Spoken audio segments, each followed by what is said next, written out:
yes anhyehyɛ no but esan say omumma emum na enye airport no befa abakuma seninte na ama na ye den kakra ma black oint de hwe kwan ya befa so a ibehia wo na nso say ye ntimi anye de wo kan mpo nhia wo ma echena no ye bekwa komo ma kwa ba na ya hwe kwan ya befa so na de omu hia bia in fact I was say omu timeje na eno no ehye bibia se akola bi ho kra wo interest but parents ne beka say oh bad you obobo ho na be ye den oh obey say but you who say obobo but they are still flexible almost can be softer interest ne be kosoro bibia ye be ye dia ta o machi e ma ne ma cause say mre bi atwam kra na ye mema ne di in football no but you not see even one male officiating a football it's all women in terms of your koyenim enti dey can say gone are the days who cry with you so kobobo even a male obeba abobo banchene body no so ye nja ne sa na watimi de kwan e be jama to ba no wantimi anwa na wodakom enne ye top boot e de mayema sa ne ma ne de no so aye me kai 2007 or so ye call Switzerland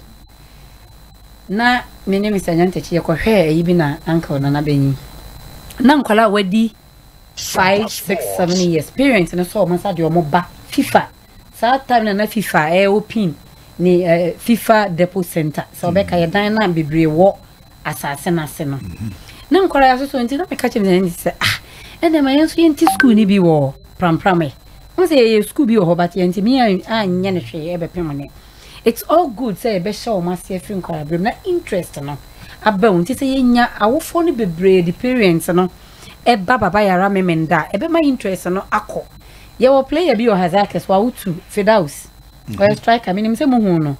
Friday no bobo pa o 2 children o ma 2 but she's a player she's still playing you believe in misconceptions I am for bobo I was an athlete a very good one many sometime I need to make her that I mean school near Feno Methodist Day. Oh, okay. Me, my call long distance, my call short distance. Ma me pet teamwork. Soccer only volleyball no. Na imagine na say a coach may decide say me mfa wonko. Uni mbosa nkora but me two mirika. Na 100 meters me di me first ah. Obi enti me nka nche coach no onfa me nko. I will go. Inti ya yes ani ma we nyina ya wo at least menya 3 inti anu nkyere say wo tumrika wo be wo inti ye ka che ye parents ye ma me mo ye nua ma ye kununum say me menda mo ma agoprama ne so nyemma na ye mfa enye leverage of women football Ashanti region and Ghana na ye nso mu